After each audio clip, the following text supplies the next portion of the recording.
Good evening, fight fans. It's the Rattlegion Broadcasting Network Alternative Commentary. Tonight, we are doing Oscar Valdez versus Adam Lopez because Mr. Gutierrez, boy, did he miss weight. Ooh, doggy. And Carl Frampton versus McCreary, Tyler McCreary. Both. We have a featherweight and a super featherweight match here, both at 10 rounds apiece on ESPN Plus, brought to you by Top Rank. I'm your host, the mandated reporter, and frankly, I'm losing my voice, Mr. Mark Rattledge. And joining me again, as he did last month, oh so graciously, it's from Boxing and Brews, Mr. Jon War. How you doing, sir? I'm great, Mark. Hello, fight fans, fight family. Good night of boxing, some elite fighters tonight, man. So it should be a good night of fights. Well, before the missed weight.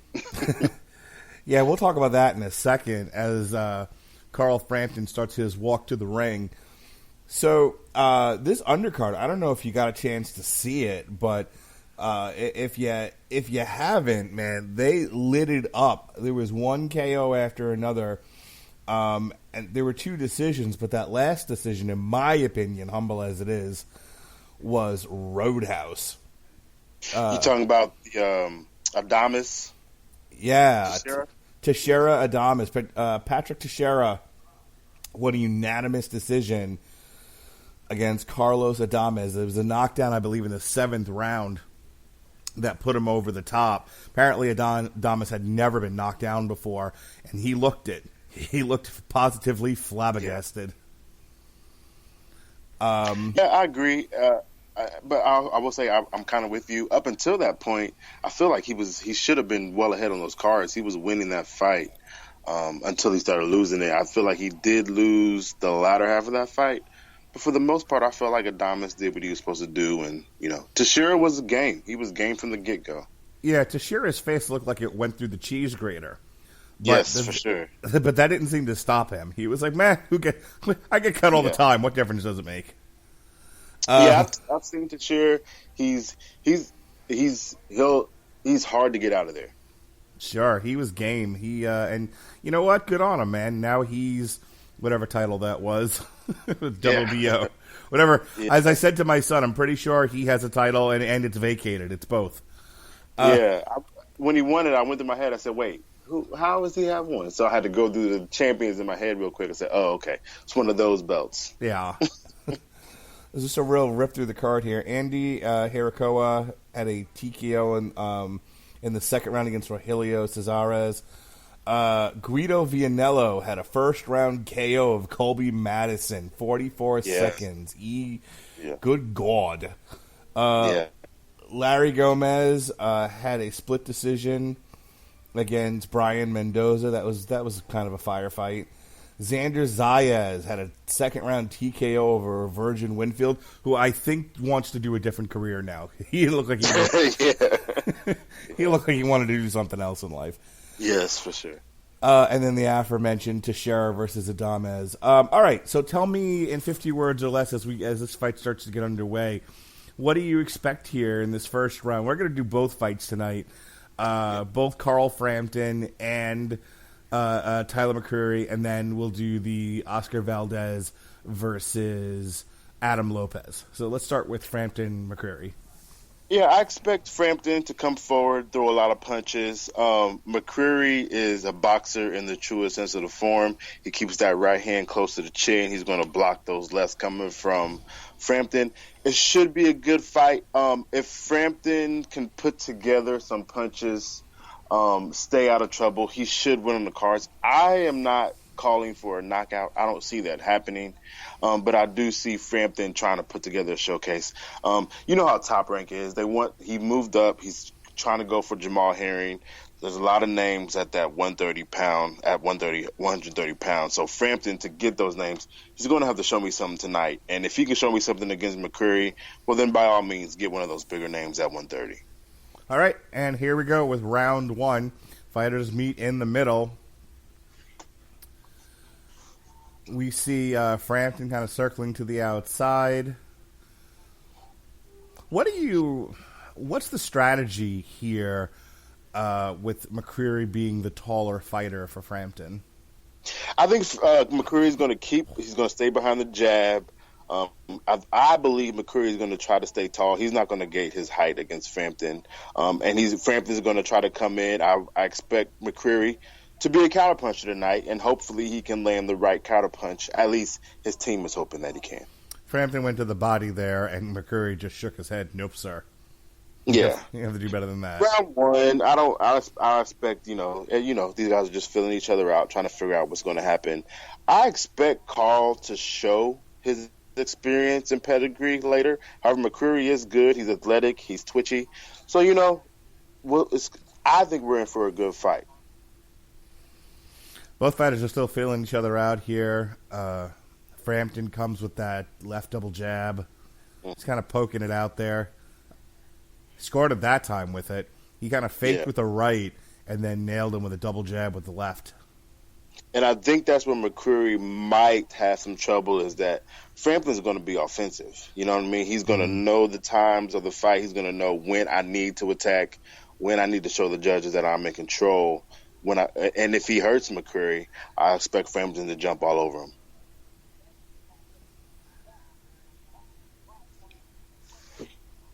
But again, early rounds, I expect them just to be filling each other out. Yeah, I would imagine it's going to take a little while for this to really get cooking. Right. And then, I don't know, Frampton moved up in weight. I don't know when the last time he fought 10 rounds, but I'm assuming that this is going to be in his favor, a 10-round fight.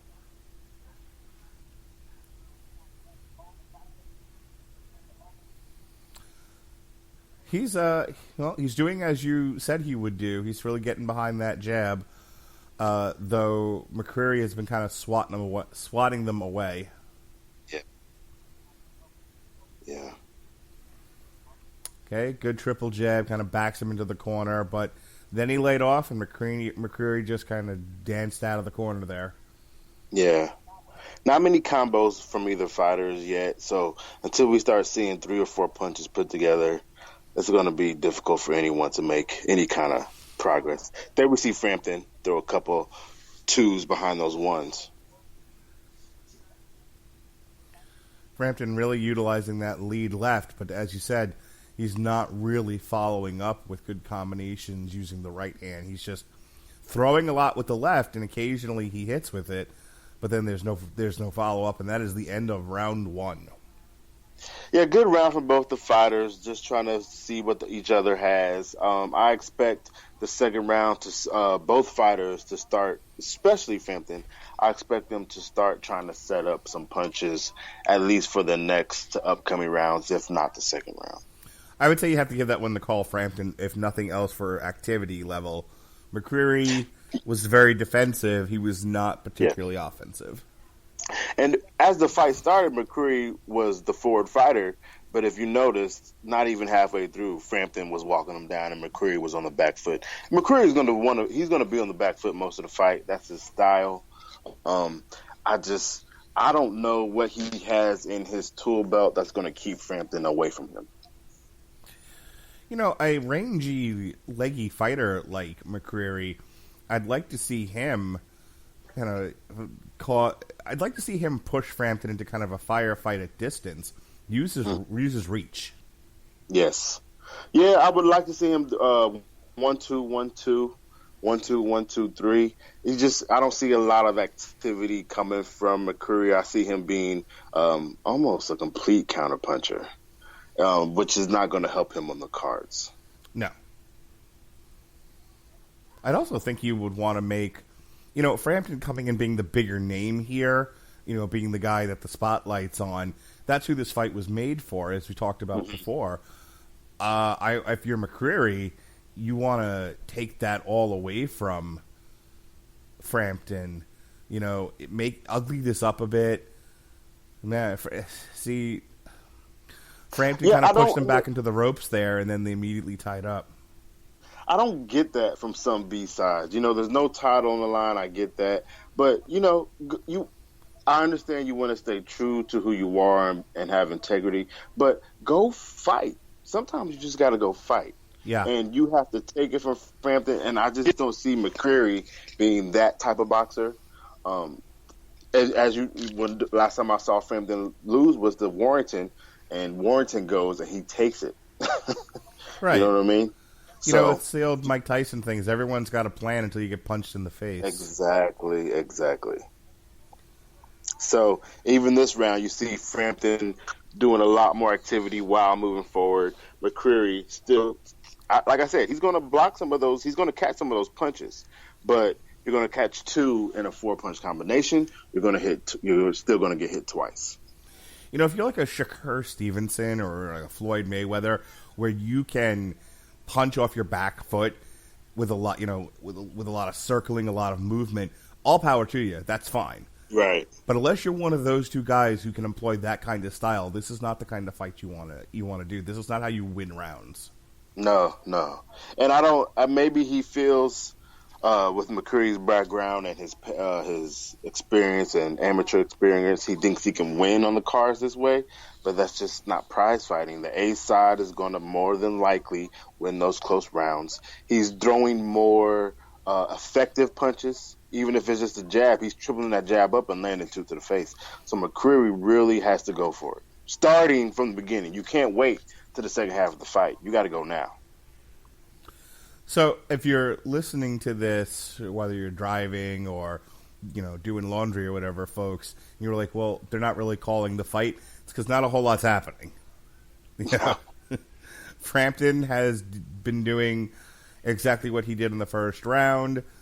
Other than the only real change this round has McCreary tied him up a little bit more. Right. Nothing really doing in the second round. Again, I think a lot of more. Still a fill-out round. I expect the action to start picking up these round 3 to 6. Did you get a chance to watch the other fights today? The one on DAZN, which was Butev versus Besputin, and then the other one on ESPN, which I believe was Tet versus Koziaro. So I did see Zolani Tete. I did not get to see Besputin. I don't really remember. I think my times got crossed up, and I ended up missing that in the DAZN card. But, man, the Zolani Tete fight was very surprising. I knew Tete had some flaws, but I did not expect that outcome tonight. So I know that was a 3-round. Was a KO. And I caught the clips of it that people posted on Twitter. I watched the entire Butev Besputin card from beginning to end, and that was a fun fight. DAZN, it's not perfect, and today they were having some wonky issues. But once those things get settled, I enjoy the fights on DAZN. It's not perfect, nothing ever is, but I enjoy it. Yeah, I mean, I love all. I like VSPN Plus. I like Fox. I like Showtime. I like DAZN.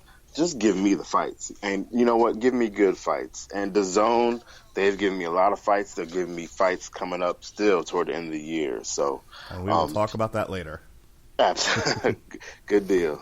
It's a great right hand by Frampton. Yes, they're actually showing it on the replay now as we were talking about the other fights. He nailed him with that overhand. Mm-hmm. And I think that's going to be what Frampton's going to do. He's going to land that right to the head. He's going to land that right to the body as well. And I don't see McCreary coming back with anything except for trying to get in and hold when Frampton attacks.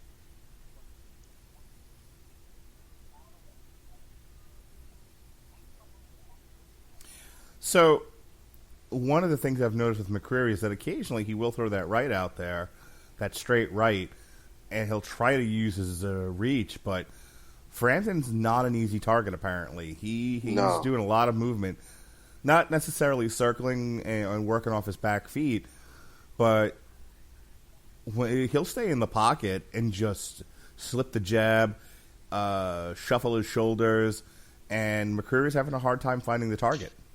Yeah, Frampton, with his experience, with his pedigree, he really understands range. He really understands his range.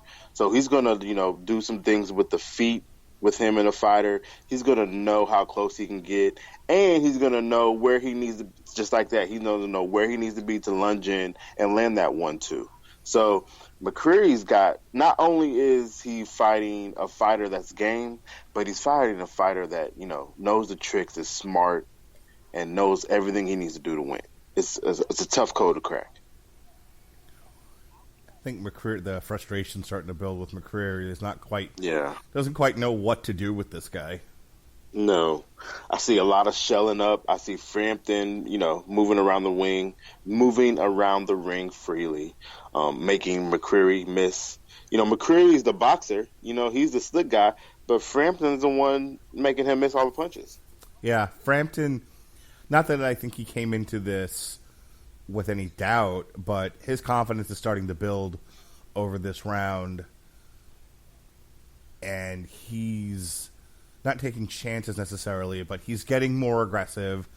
Yeah. He's starting to see where, he's starting to read this guy well enough as that round ends that I think you're going to start to see Frampton start to really turn it on over these next 2-3 rounds.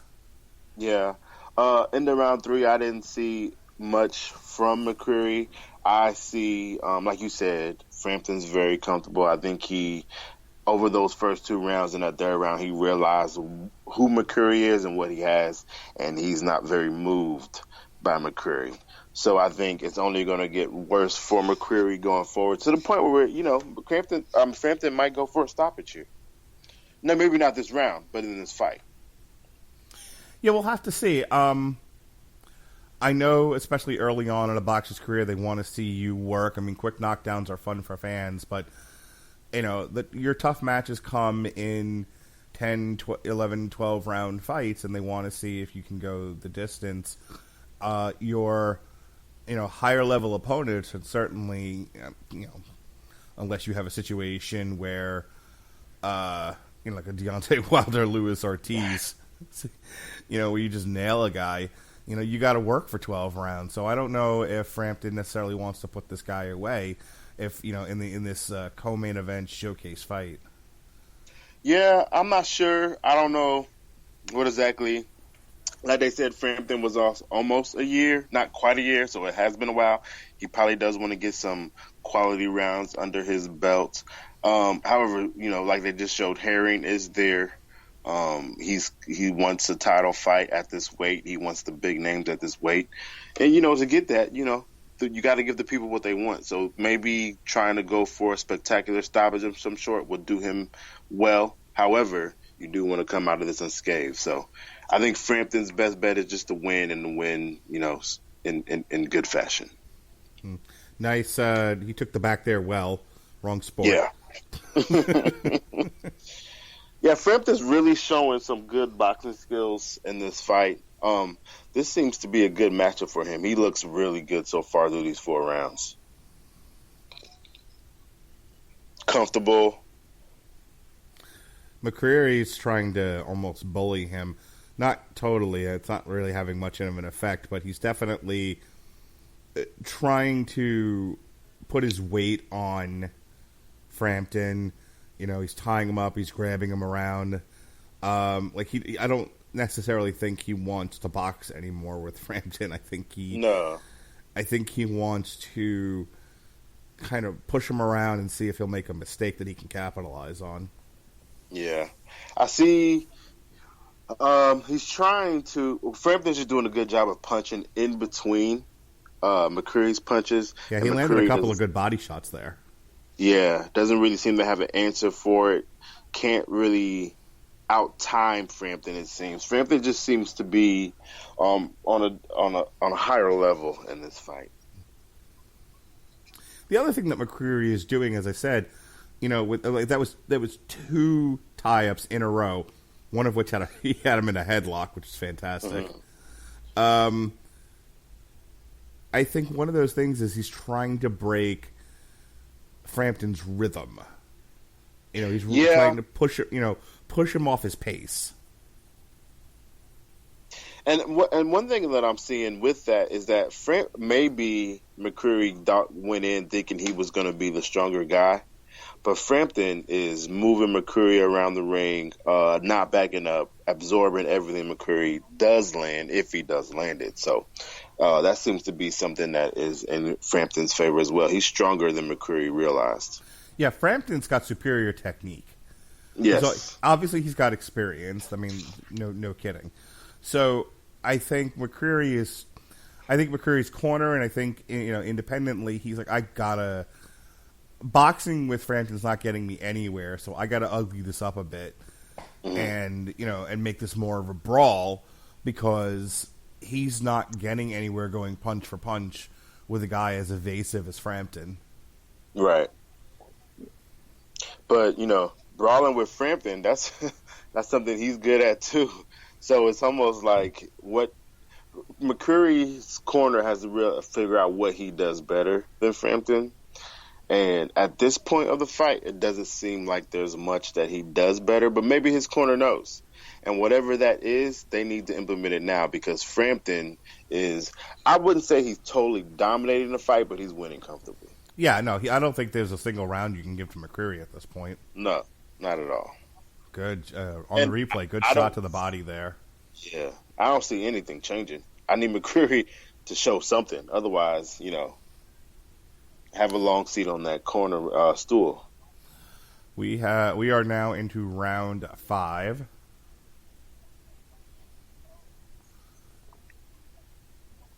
Frampton's at 28% for total punches landed, and McCreary's at 19. So math-wise, even in the stats, Frampton is leading the fight against McCreary. And here we're starting to see a bit of a firefight. Yeah, McCreary letting his hands go, hands to the body, which is good. Doesn't seem to last that long, but he is letting them go a little bit. Well, Frampton's got a lot, as you said before, Frampton's got a lot of power. And I have the sneaking suspicion, without really knowing McCreary's record, McCreary wasn't a very hittable fighter, and now he's getting hit a lot, and I don't think he loves it. Yeah, McCreary is undefeated, has one tie, but I guarantee you nobody on his resume is a Carl Frampton. So,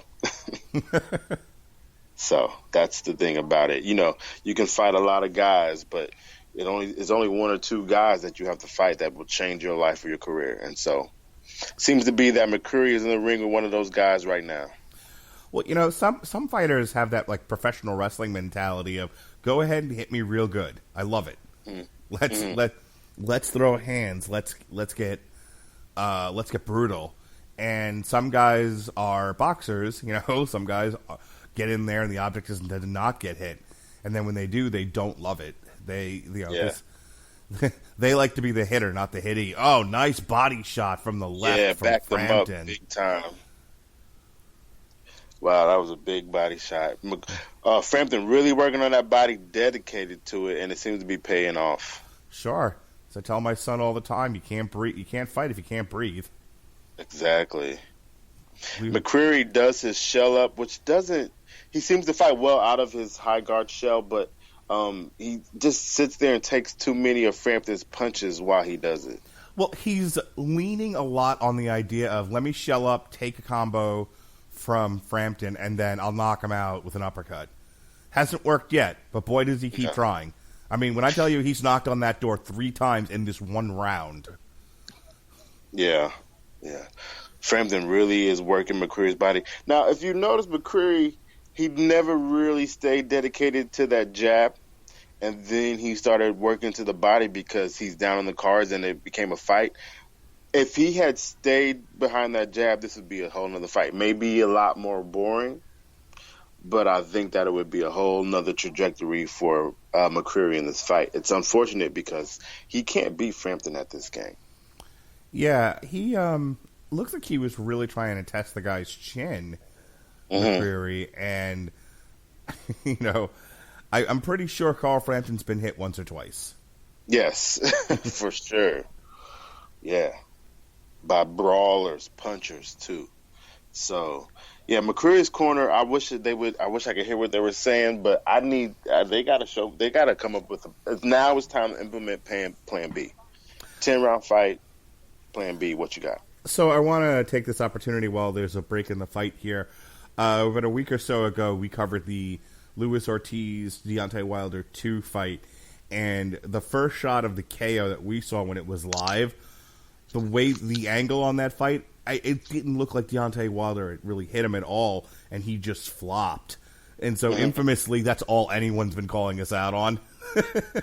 we got all kinds of comments about it. Now, when they changed the angle, we walked that back, and they're like, "Oh no!" Like it was actually body shot. He stayed dedicated to the body. Oh my gosh, we're gonna get our second body shot KO of the night. And those body shots, I mean, it's 2 minutes and 30 seconds left. Oh, good luck. Frampton is not going to let up. This might be it. This might be what he needs to get that big fight on Top Rank against that heavier weight. I wasn't quite sure he was going to get up again. He was just sort of squatted there, looking perturbed. Yeah, but I guarantee you he's still hurting, and he's still trying to find all that breath. Another body shot. Frampton has found his strategy, and he is sticking to it. Yeah. And as a smaller fighter, I agree. As a powerful fighter, one who's not afraid to stand in that pocket and brawl, man, I think it's a great strategy, and it is definitely paying off.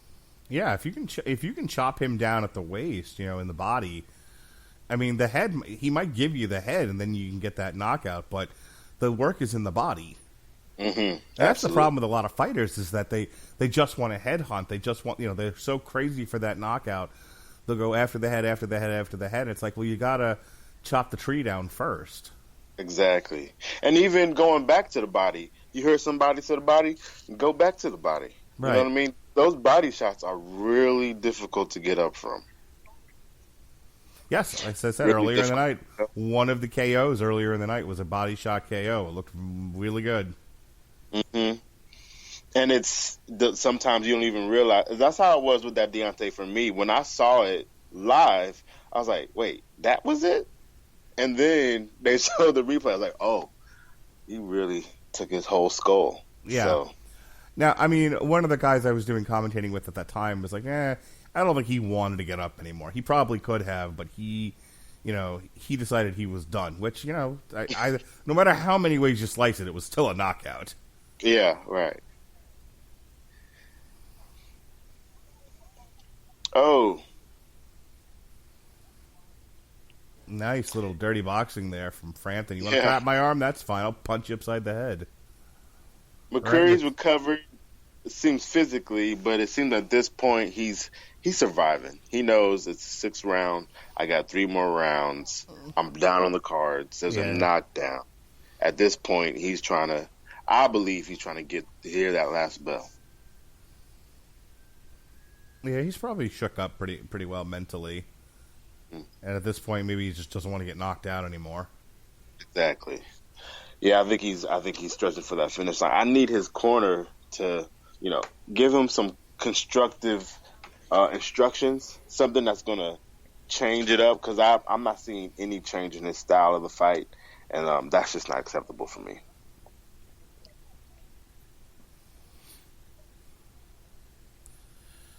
These fighters on a come up, these opportunities to be on TV and in a prime spot like this. You take your shot, and sometimes it doesn't work out. Yeah.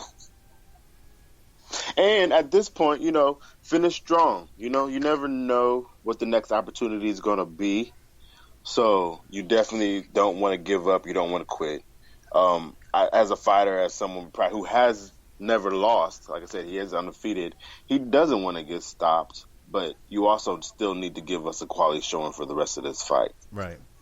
So there we see on the replay 1-2 to the body on each side, and he just took his win from him.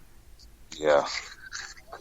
Getting hit on that right side is, that's a dangerous affair. So, still in the pocket with Frampton, still throwing punches. Yeah, now look at that. See, now he's done. He's done messing around. He is just winging punches. And Frampton, go for broke, man. Yeah, what's the worst that can happen? No, I love the urgency. Too many times, and I see this all the time in MMA, you've lost the first 2, in a 3-round fight, you've lost the first 2 rounds, and then you're equally, if not more, tentative in the 3rd round. It was like, what are you doing? Why? Yeah. At this point, yeah.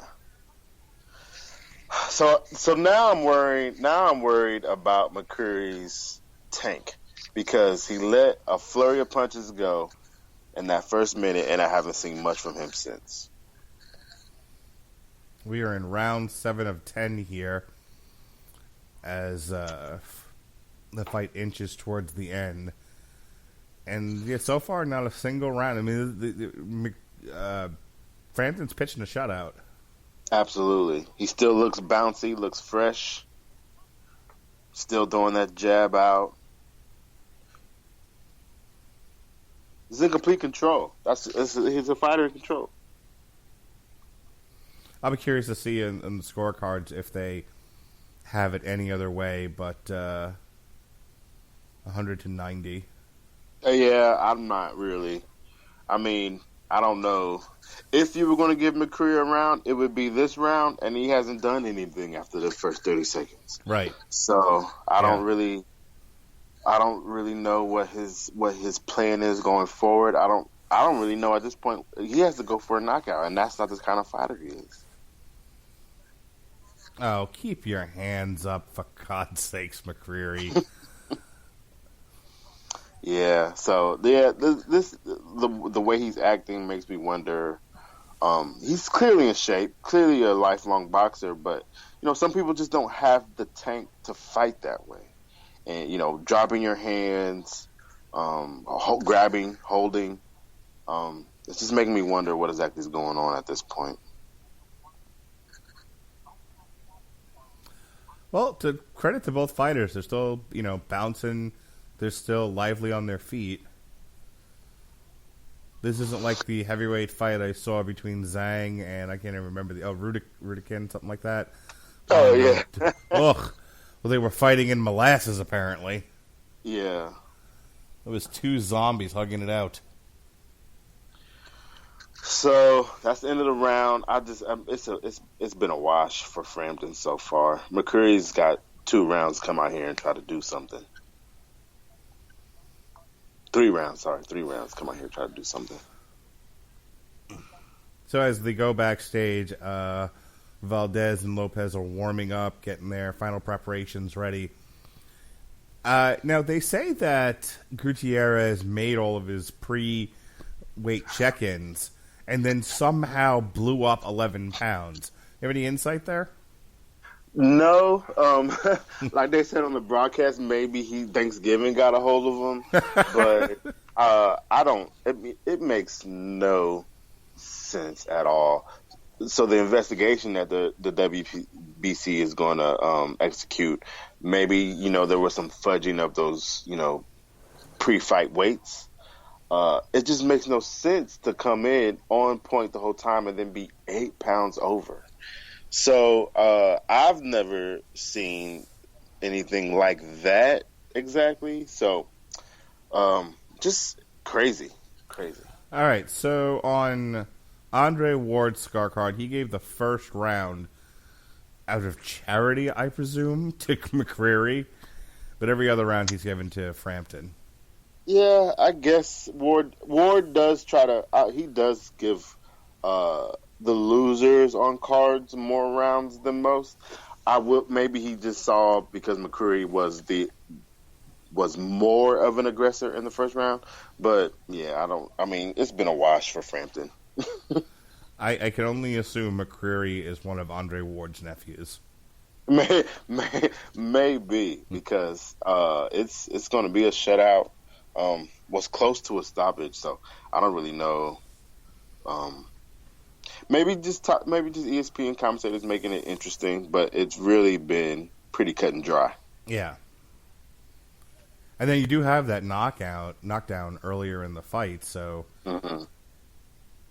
Yeah, so that really washes away whatever round you want to give McCreary. Right. Frampton can tend to just kind of circle on the outside now, kind of float in, sting a few times, circle back. He is not overcommitting. No. I think he realizes that a mistake can be made, and this guy's got some power in those punches, and I think Frampton knows he's got the fight in the bag as long as he can remain calm and don't do anything stupid. Right. I agree. I think he's, trying to not don't want to take any unnecessary punishment. Like you said, he is ahead on the cards. He can look good while he can show. So in those first rounds, he showed, I can stay in the pocket, I can hurt this guy. For the last 3 rounds, let me show you that I can box on the outside. So I think that however the scores come out, I think one of these, he's going to get a really nice bout under Top Rank coming up next. He looks good tonight. I'm sorry, he looks really good. Yeah, he looks very sharp. And I think you said he hadn't fought in a year. Is that correct? Yes, it was almost a year, I think, since he fought last. So he did want to get some rounds, which is turning out. And I don't bemoan McCreary. I'll watch him again. He just has a style that may not be the best for prize fighting.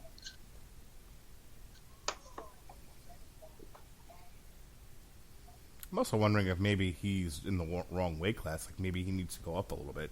I've never been a huge fan of taller fighters, cutting so much weight that they fight at these shorter weight classes, against guys of Frampton's stature.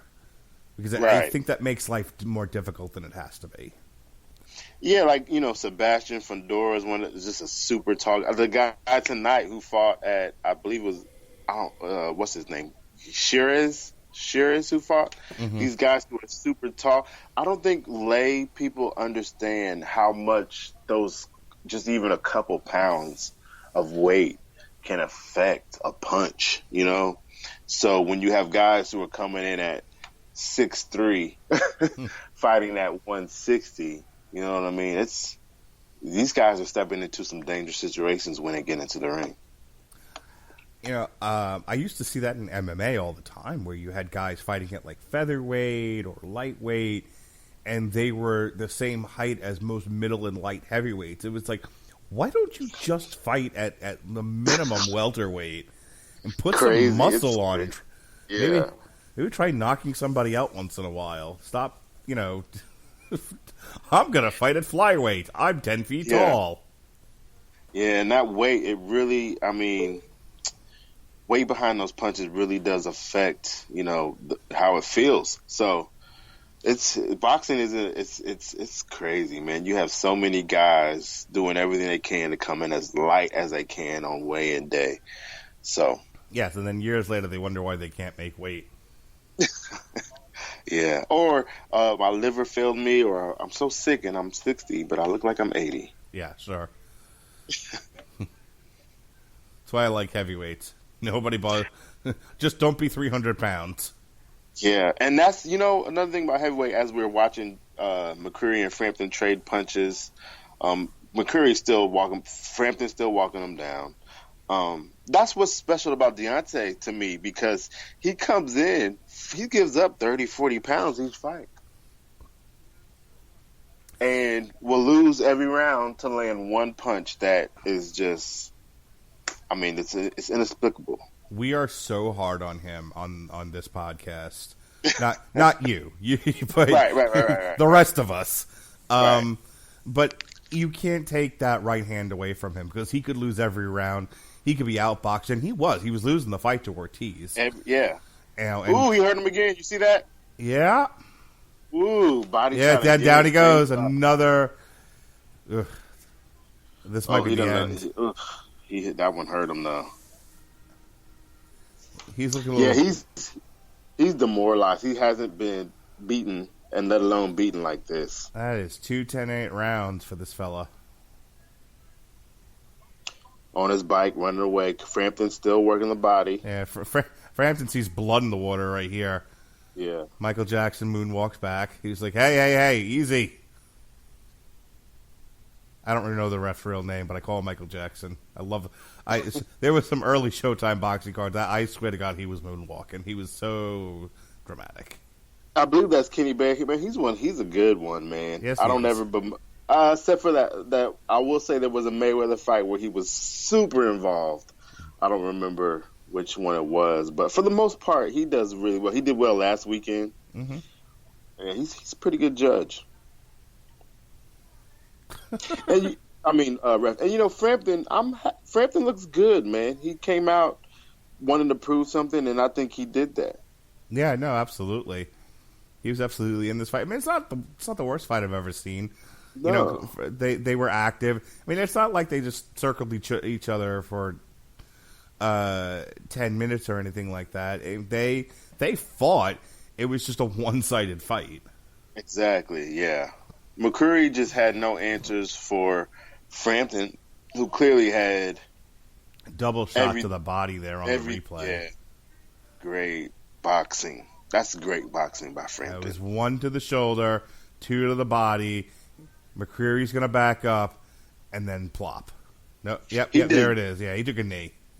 He took two to the right and two. Man, that's some good skill work there by Frampton. To just put a punctuation mark on the Deontay Wilder thing, what he lacks in technical boxing acumen, he makes up for in the fact that he only has to hit you once. The man hits like a truck. Yeah, it's I don't know. It's weird. I've never seen anything like it.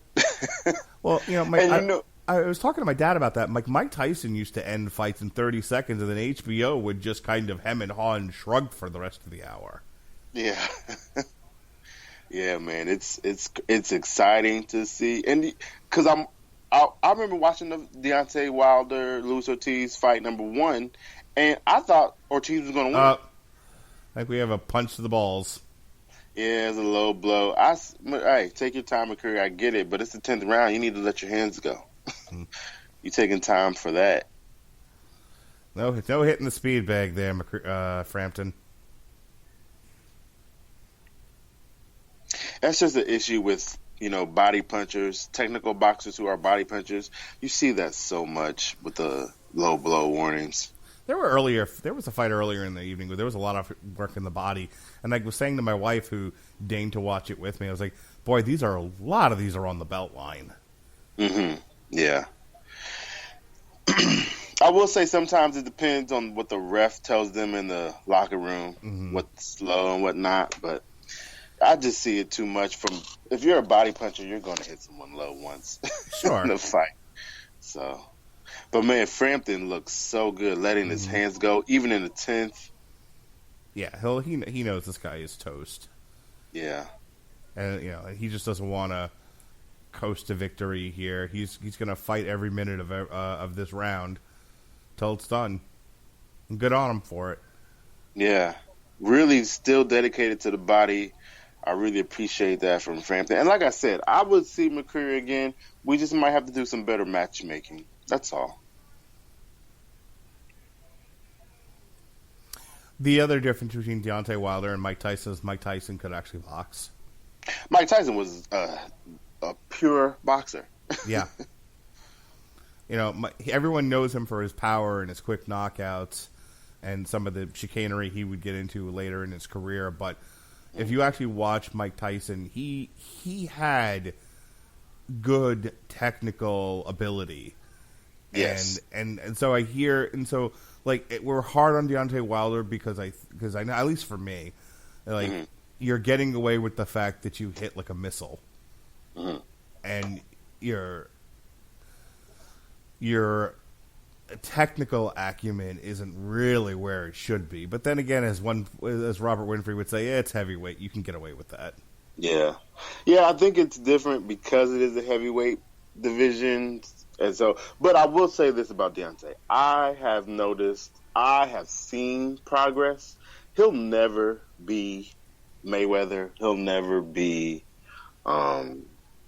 He'll never be that technically sound of a fighter. But I do notice that he has been working.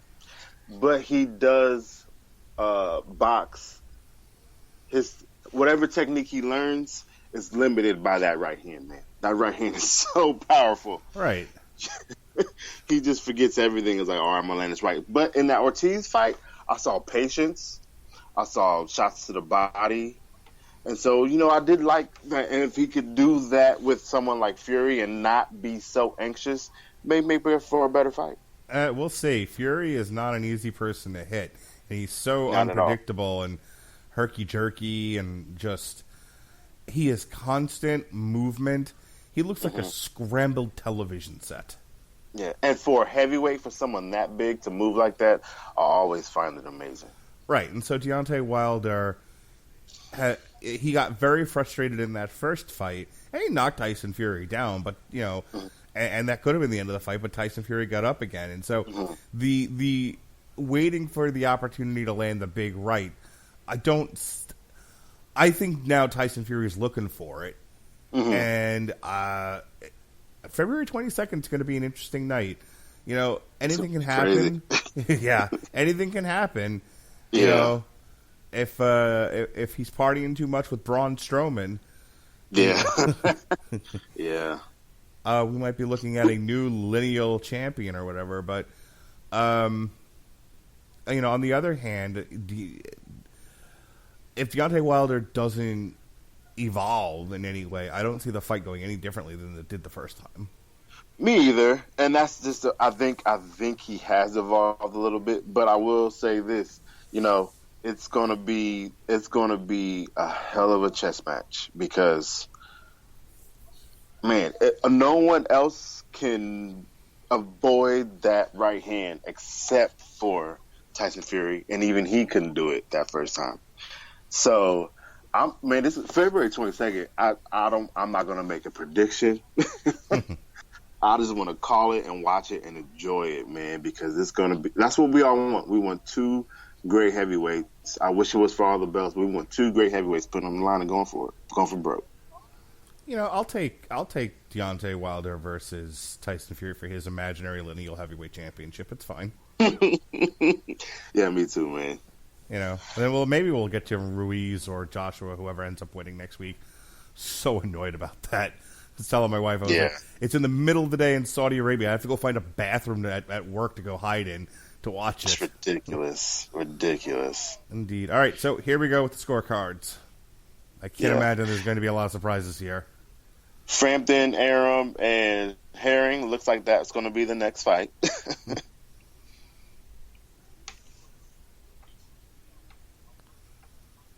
Okay. Just like we thought. Yeah, Frampton wins. The Japan. Let me go refresh here and see if we have posted scores yet. They might not. This might be a situation where it's like, you know, he won. Let's not rub this in.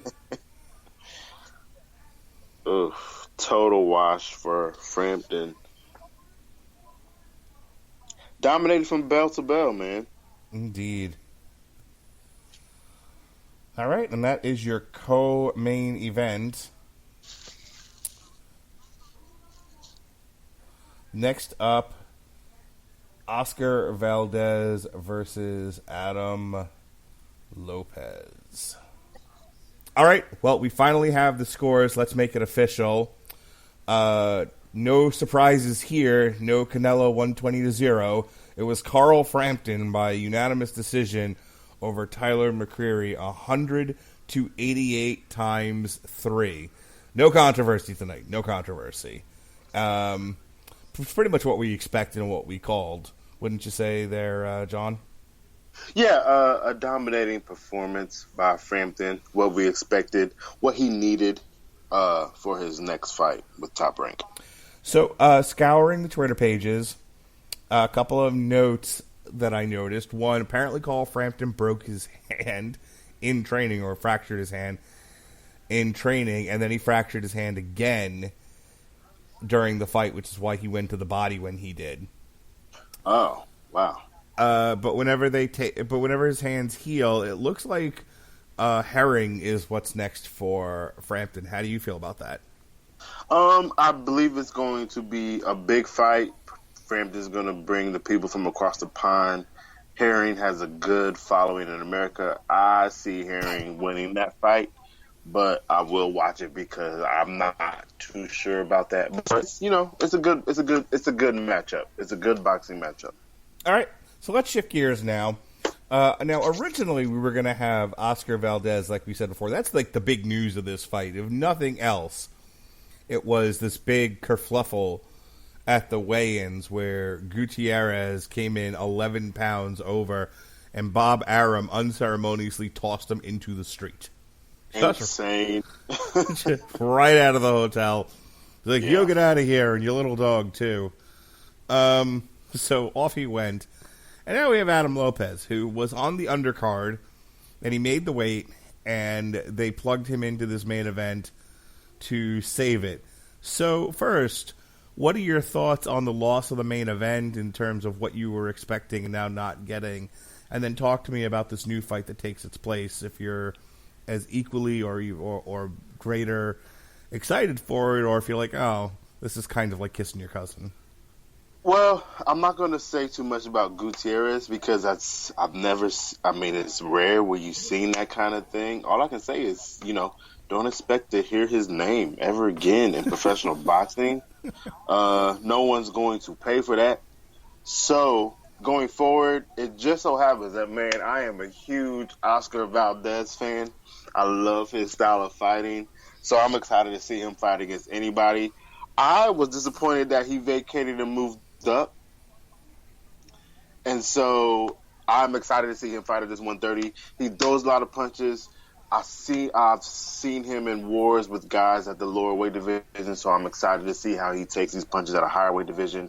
With one like we just saw with Frampton and McCreary, 130 is full of killers. So let's see where Oscar lines up and ranks with those guys. All right, what can we expect to see from Adam Lopez, who's jumping up into this main event spot?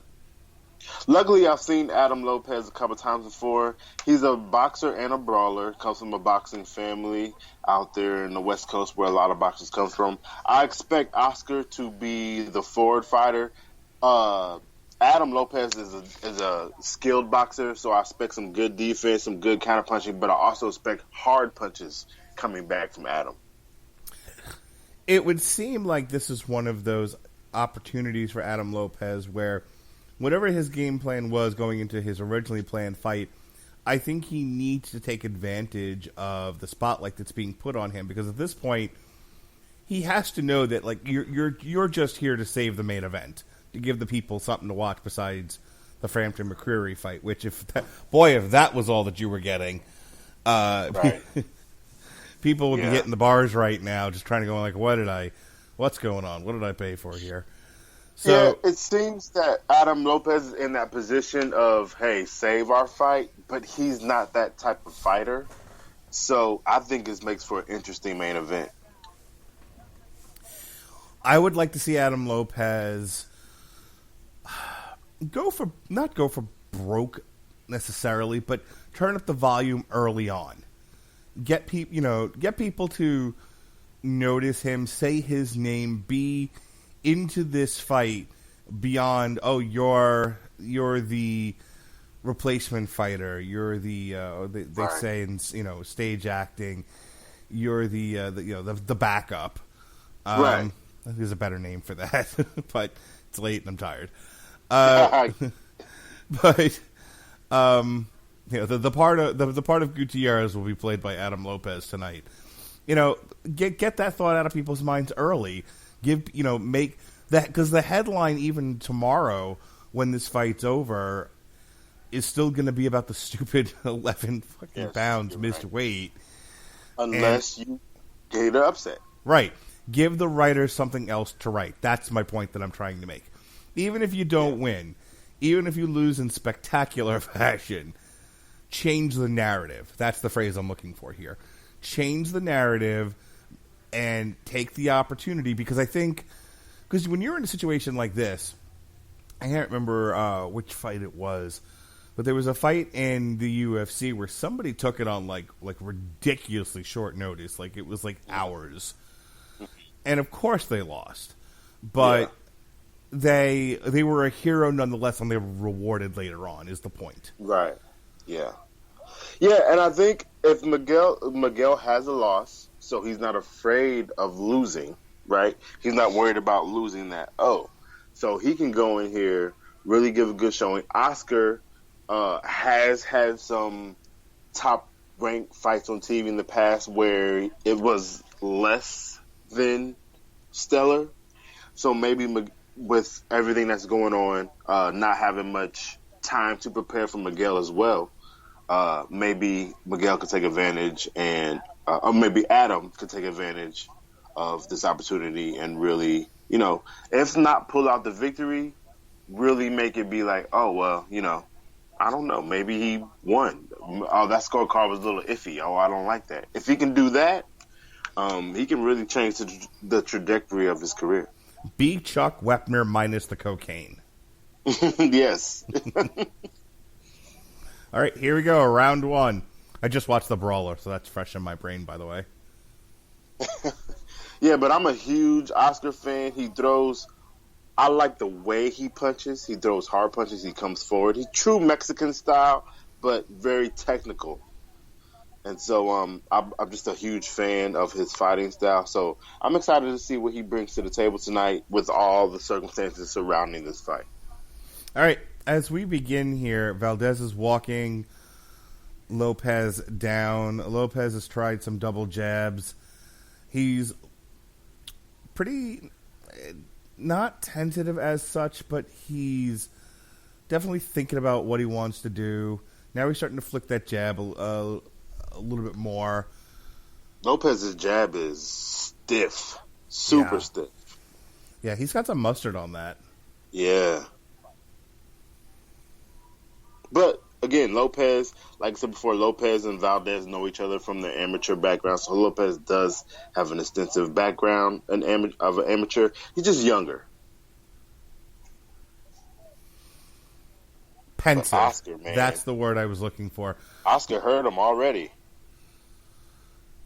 Lopez started the round very pensive. He was kind of eyeing up Valdez, seeing if he had any openings. Now you're starting to see Valdez really turn it on to where he's not, doesn't seem like he really wants to give this guy much. He's like, you know what?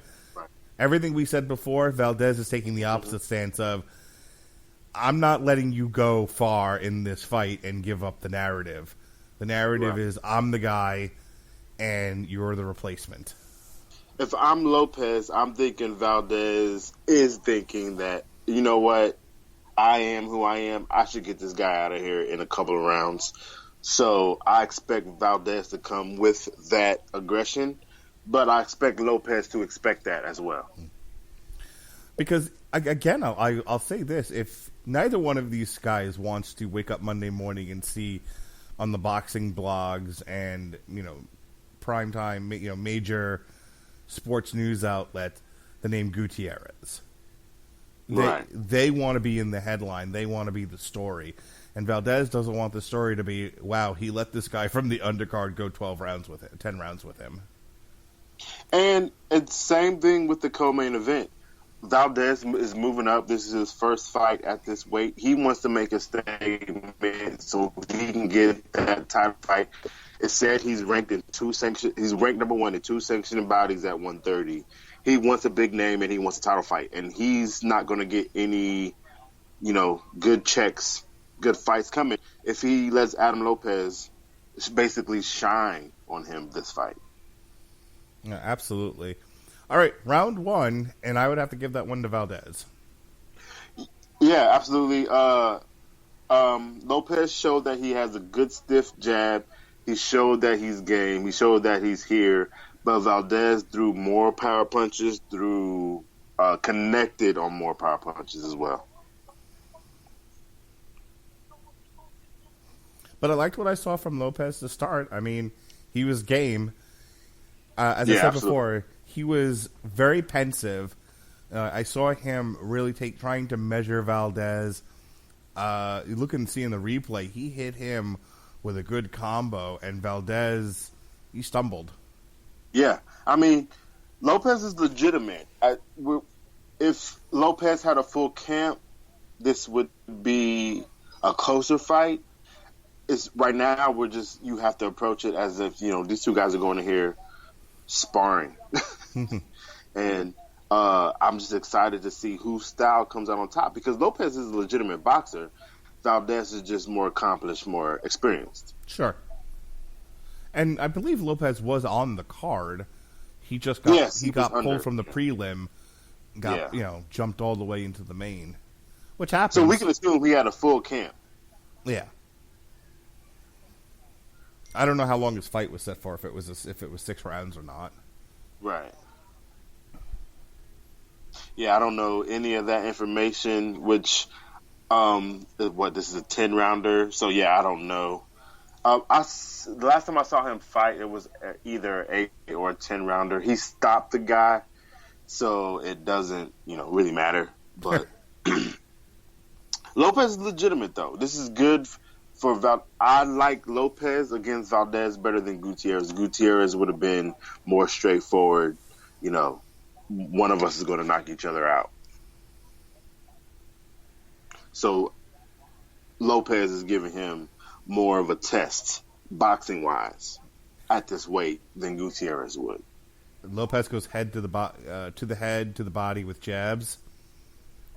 Valdez, though, he likes his jab. He does. Valdez has definitely been stalking him, though, this entire second round. Absolutely. And he's backing him up into the corner now with jabs. Lopez circles out. But I'll tell you what, Valdez has got to have a higher landed percentage this round than Lopez does. I mean, he's conservatively punching, but he's landing when he punches. Yeah. And every opportunity he has to let more than one punch go, he does throw it. And we talk about, he knocked the, oh, God. Not a good look for Valdez. No. Knocked down in the second round. He jumped right back up. He was like, sun was in my eyes. I got this. The arm was a little stiff, though, when he was trying to get up. Look, it's, like I said, Mark, that weight is a real thing. Like, these guys move up 4 pounds. They think it's not a big deal. No, those punches are weighty. So, I don't like that knockdown, but we got a fight on our hands, Mark. Lopez put some starch on that overhand. Yeah, he did. And he's being smart. He's not over-punching at this point, but he's still putting the pressure on. No, Lopez hasn't lost his cool. He's not going crazy. He doesn't quite see blood in the water yet. It's only round 2. But right. I'll tell you, I mean, knockdown or no knockdown, that was a round for Lopez. Yeah, and that changes this fight. The judges are going to see the rounds differently now, right? They're going to respect the power punches that Lopez's lands in relation to the punches that Valdez's lands going forward. So good on Lopez. And like I said, Oscar in his last few performances, he has had some lackluster performances. He has been hittable, which is probably one of the reasons I like his style. So we need him in his corner to, fix it. Lopez cracked him dead in the jaw with a left hook. Yeah. Lopez looks good. Just a snapping left hook. Brilliant combo by Lopez. And Valdez's legs went right out from under him. Yeah. And I mean, for the Reynosos, he's their top guy next to Canelo. If anybody can fix it, outside of Robert Garcia, I think the Reynosos could tell Oscar to, let's tighten it up. All right, here we go with round 3. Valdez is coming forward still. He's not willing to give Lopez any quarter. Super aggressive, though. Over-aggressive is not going to work for you, Oscar.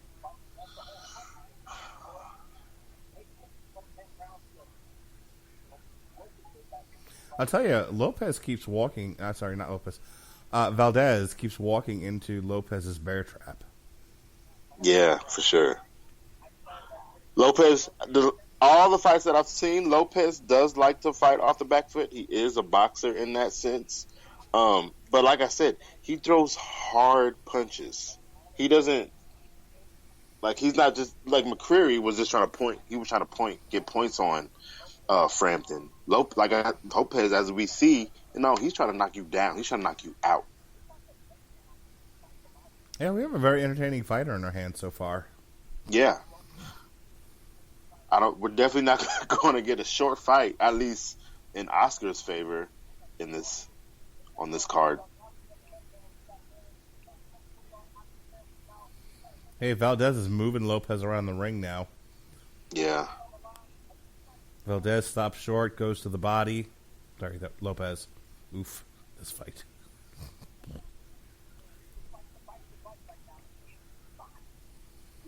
Nice stiff jab there from Lopez. Just snaps it. Yeah, that jab is... It's legitimate. I'd drag my son out of his room and watch. Say, here, that's how you snap a jab. Most important punch in boxing, man. Absolutely. But a lot of guys, like, they'll throw it out there, and, you know, they'll have the natural strength of their arm and shoulder. But what I like from Lopez is just how fast he fires that thing off like a bullet. Yeah. I don't mind switching up the velocity of your jab or your punches. I don't mind you, blinding your opponent with a jab. Some people will hold it out there, but when you throw that jab, twist that fist, make it count, man. It's a punch. It's a punch like any other punch you throw, and you can tell the fighters whose trainers really, focus and emphasize that jab. Lopez being one, and Valdez as well. Valdez has a good jab as well. Lopez is oscillating between fighting defensively, like counterpunching, and taking it to Valdez. Like he'll let Valdez come to him. He'll duck, he'll bob and weave, and then he'll score on the inside on the counter, and then he'll wait a minute, and then he'll start attacking. Yeah, he looks comfortable. He looks under control. It's making for a good fight, man. So in the replay there, Lopez actually took one in the jaw himself, and he thought about it, but he kept coming forward. Mm-hmm. Yeah, there it is. See, okay, so Valdez didn't even have an opportunity to really follow up on it, because it's a great punch. Right, but he got countered. He got countered immediately, and Lopez, to his credit, now I guess walk through it would be the phrase that I would use, but basically once he got his jaw back from being shook, he kept going. He kept throwing punches. So good on him. So Oscar got out of his corner, banged his gloves together. He's really anxious to get in there. I'm glad that he wants to get those points back from that knockdown, but I don't like he's being over aggressive, and so I'm just hoping his corner is telling him, be smart in your aggression, because over aggressive, I don't care who you are, it just you start to open yourself up. Good. And Lopez is clearly fine with what Oscar is bringing to the table. Good counter from Lopez. See, there's an example of what I'm talking about. He bobbed and weaved, he countered, he hit, he reset, and then he went on the attack. Like, he's not just content just to wait for Valdez. Yeah, for sure. And even the power punches he's letting Valdez get off, he's, letting them roll off his shoulder. They're not connecting clear. He's doing a good job of managing energy. I would say those last two rounds I would have to give to Lopez, for sure. Yeah, man. I think one of them might, could be a 50-50, but Lopez looks, man, so far through 4, he looks great. He looks to be in the lead, especially with the knockdown.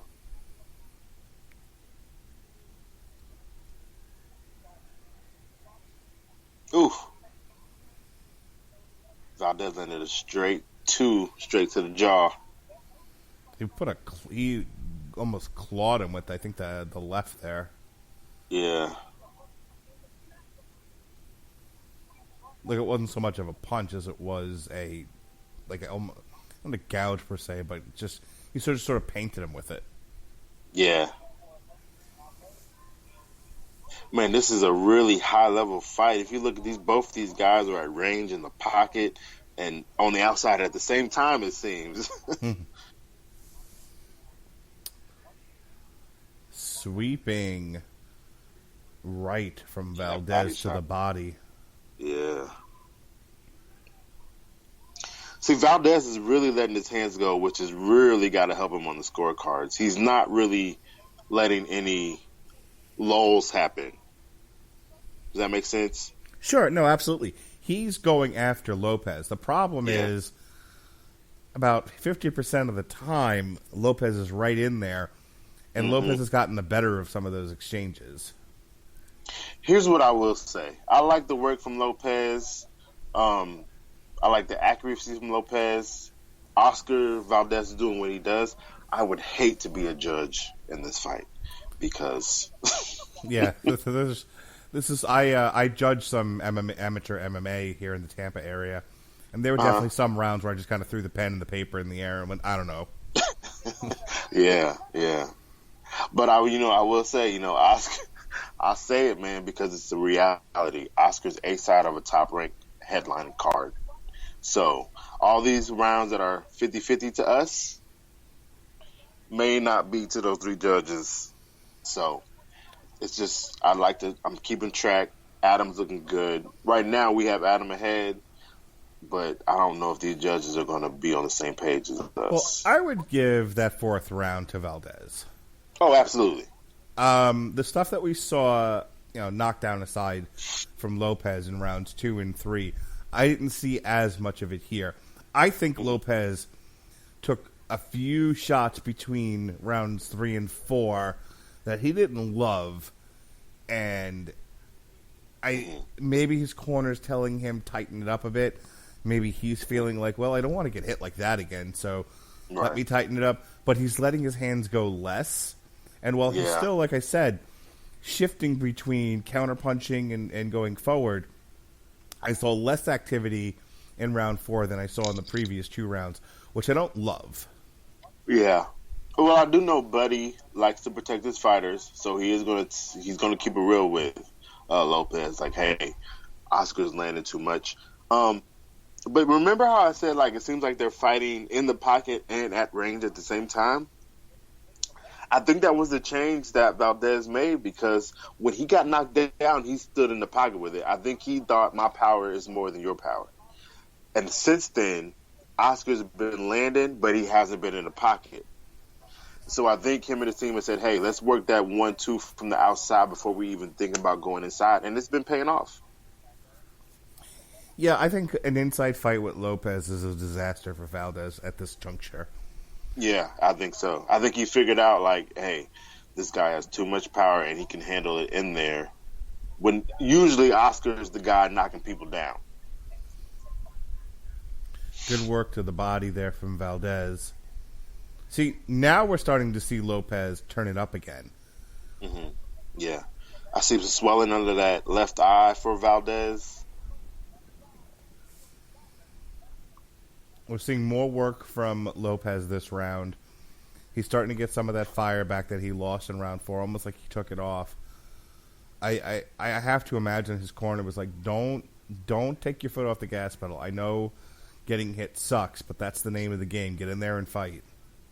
Yeah, and I also think that Lopez, in the past, what I've seen him, when he'll box you as much as he can, and then when he sees the opening, he'll take it. And I think in this fight, he's going to have to box and fight. Let me be a boxer, but also, let these hands go as well. Because Oscar's not going to stop. He's not going to give up. You have to knock him out. Cardio for days. Otherwise, yeah, like it's just, that's the type of fighter he is.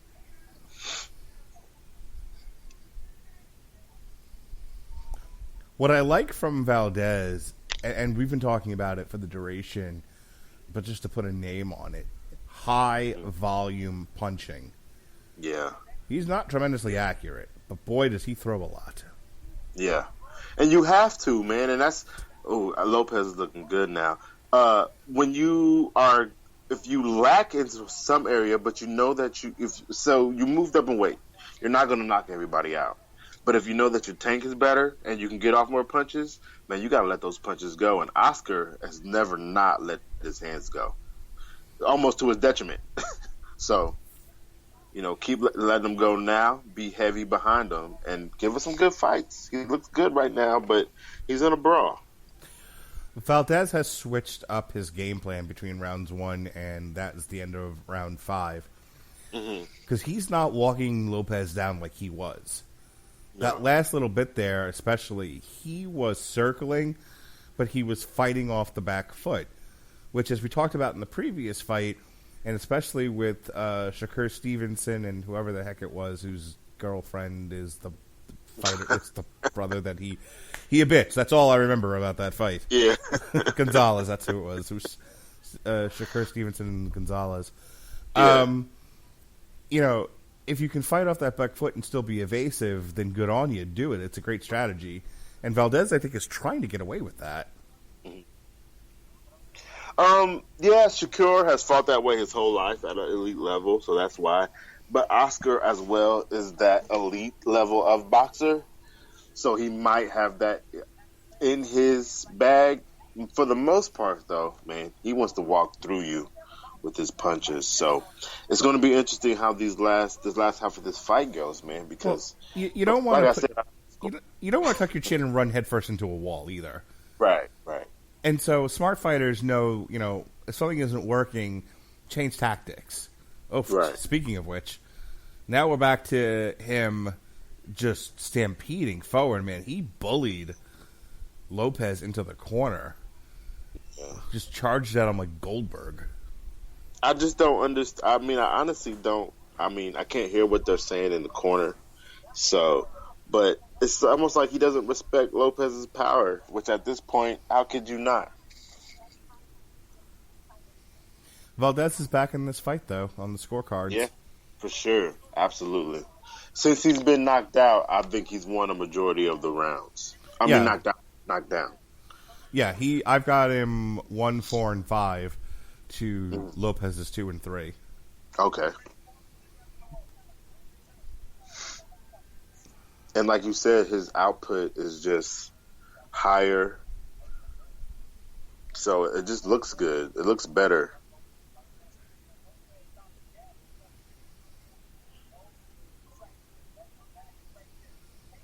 And I'm wondering if Lopez now is thinking, oh, I have the power to finish this dude, instead of my game plan is to box this dude for 10 rounds. I just don't know. You know, it's interesting. That was a fun little shuffle by Lopez, by the way. Yeah.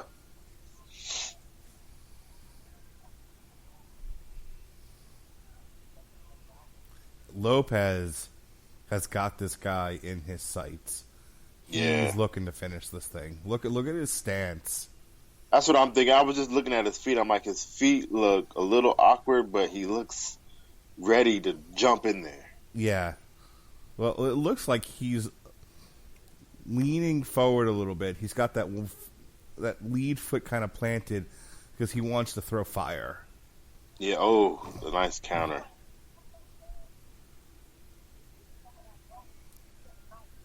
So what I think he's doing is he's kind of loading up in his stance, waiting for Valdez to throw something, and then he'll hit, and then he's going to hit back hard with a counter. Yeah. And I also think with Lopez, I think the consistent output by Oscar, I think he's timing some of his punches at this point too. He's starting to figure out that it's not just straight output. I can time some of the jabs, and it's starting to pay off for him because his counters have been on point in that round. I didn't love Valdez in that round. I'm going to give it to Lopez. Absolutely. Lopez looked really good, comfortable in that round. Looked like he hadn't been hurt so far. So, man, this is a great fight, man. I did not expect this. So the story of that round, as you know, we were talking about Valdez turning up the volume, going after Lopez. That round, I don't know if he is getting pensive or he just needed to take a round off because he was feeling a little tired. I'm not really sure, but he changed the level of his output significantly. Yeah, and he negated a lot of Valdez's output, which helped. And so, because even like with that replay, they show him with that counter, he didn't follow it up with another 3 punches, kind of walked away and kind of, showed off. So, I'm not going to decry his tank, but I need to see in a situation like that, Valdez is not going to showboat. He's going to throw 3 or 4 more punches at you. So Andre Ward had it more or less the same as us. He's got it 57-56 for Lopez. Okay. Yeah. Ooh, good combo by Lopez. Andre Ward seems to go for the underdog a lot in fights. But Lopez really does. I can't fault Andre Ward for his card at this point.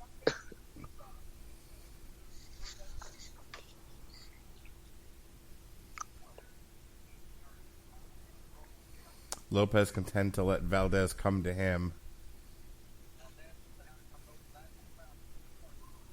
Yeah. Lopez is starting to uses. He's naturally the bigger guy. He's starting to use it a little bit more.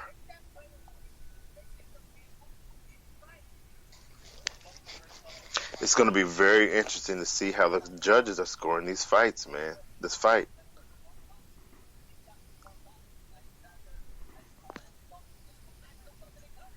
Oh! Yep. Well, there goes that knockdown. Yeah, I was going to say, Valdez just canceled out that knockdown. Yep. And see, Valdez is not going to wait. He's going to pounce. Yeah.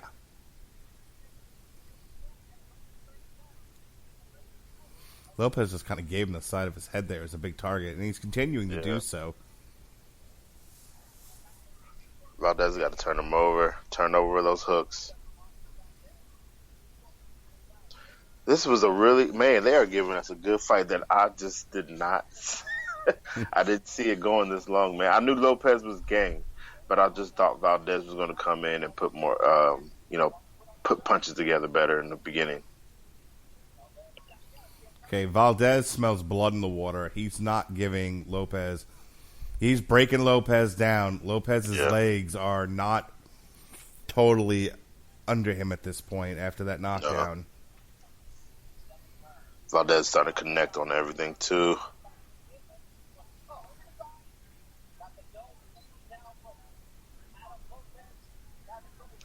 Ooh. See, this is where I feel Valdez's experience is taking over in the fight. Another overhand.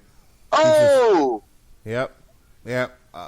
Ooh, I don't feel good about that stoppage, Mark. No. And you know what I was thinking when he knocked him down? I said, hey, watch for a weird stoppage of a main event.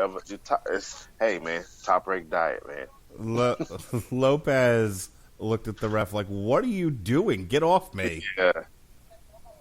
I don't like the stoppage. Oscar was going to win, but I don't like that stoppage. All right, so here's the thing. We don't know, in the ref's defense, okay? I'm going to put on my defense attorney hat. Okay. In the ref's defense, as you would in MMA, if you feel like the fighter is just taking damage and doesn't have an opportunity and really a chance of coming back or defending himself, you are obliged to stop the fight so that the fighter does not take unnecessary damage. It's hard, and that's the difference between, the refs and us, is they have to make a split second call in the ring. So he lets that fight keep going, which I probably would have. Mm-hmm. And maybe we get a more definitive knockdown. Right. Okay? But is that really fair to Lopez? I mean, if you can see into the future from your vantage point and you're thinking to yourself, the guy's going to get knocked down, he's going to get knocked out, so let me stop it now and save him from further damage.